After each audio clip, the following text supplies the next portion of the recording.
namni gariin barnoota osoo hin fudhatin bultii ijaarutti jira. Hayyee mee dubbisi. Dhaddacha jaalalaa iyyannoo tokkoffaa. Assalaamu alaykum wa rahmatullaahi wa barakaatu. Nagee jirtu qopheessitoota qophii dhaddacha jaalalaa. Maqaan kiyya Aaxuqaa Kaa jedhama. Hunda dura wanniin isinin jechuu barbaadu. An akka dhuunfaa kootti waan guddaan isinirraa baradhe. Rabbi isinirraa haa jaalatu. Galatoomaan isinin jechuu barbaada. Iyyannoon tiyya kunooti. Ani biyya Saudi Arabiyaa jiraadha. Intala biyya jirtu takka wajji wal jaalannee nikaa hidhanne. Turtii baatii 8 booda ka'ii galii naan jette. Yeroo sanitti Suudi irraa gara biyyaa galuun baay'ee jabaatee ture. Kanaaf galuun natti ulfaate. Osumaan nin gala ja'uu waggaa guute. Waggaa tokko booda dubbii jajjabeessitee na hiikii naan jette. Anis sin hiikuun jeen. Achi booda bilbila cufattee dhabamte. Anis bakka duraan jirurraa deemee naannoo neetworkiin hin jirretti hojii eegale. Haala kanaan baatiiwwan muraasa osoo waliin dubbisin turre. Yeroo bakka neetworkiin jiru dhaqee bilbiluuf yaalus telefoonnisii cufaadha. Boodarra maatii kiyyatti bilbilee intala nikaanaaf gootan quba qabdanii jee gaafannaan nikaarraa hiinee jirraa naan ja'an. Eenyuuturraa hiike je'ee gaafannaan anaaturraa hiikee naan jee abbaan kiyya. Ajaa'ibumaa bar dubbiin barana dhagayamtu. Wakiila ta'anii nikaa hiikuunis eegalamtee? Dubbiin akkas fakkaatti. Abbaan ilmarratti aangoo ol aanaa waan qabuuf niitii ilmaatis bakka inni hin jirretti hiikuu ni danda'a jechuu fakkaatti dubbiin. Haaya itti fufimee booddee isaan ilaalla. Maal jechuu dubbiin akkanaa? Osoon quban qabne maaliif nikaarraa buustan je'ee gaafadhe. Bar intalti anaa fi abbaa isiitis mana murtii nu dhaabde. Eegasii abbaan murtii dubbiitti nama manguddummaan fixaa jeen nu gaggeesse. Eega gandatti deebinee booda manguddoo walitti qabnee dubbii eegalle. Intalattii yaamnee maali rakkoon ta'e jennee gaafanne.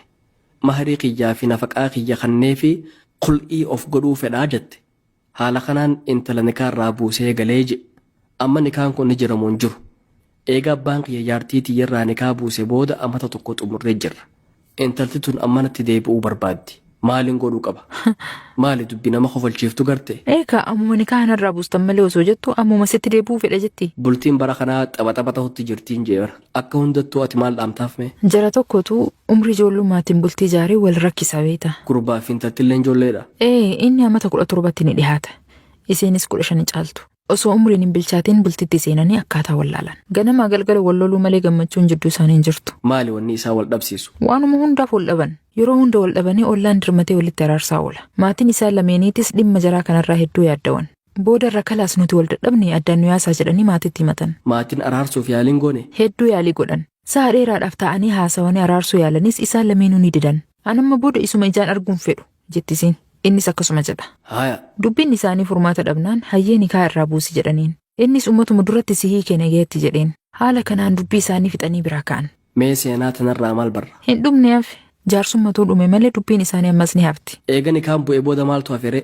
Darsaa addaan guuratanii addaan yaa'u malee. Namoonni manguddummaa irra turan hundi dubbiin dhumte jedhanii yaa'uu eegalan. Abbaan intalaatis hulaarra dhaabbatee intala ofii eega. Fuudhee manatti hin galu fe'ee? Isiin ammoo bakka jirtu osoo hin ka'in yaa abbaa akka gaariitti na quba qabaadhu kaa. Ganamaa galgala telefoonaan na hordofi. Qaalichi kun amma booda yoo dallane dhahee na ajjeesaa jetteen. Ammaas deebitee wajji jiraachuuf deemti jechuu? Tun sin ajaa'ibin innis itti garagalee abshir amma booda harkaan sin tuqu. Gammachuu wajji jiraanna jedheen. Dubbuma ajaa'ibaa himtarra. Dhugumatti bultiin zamanaa tapha ta'utti jirti.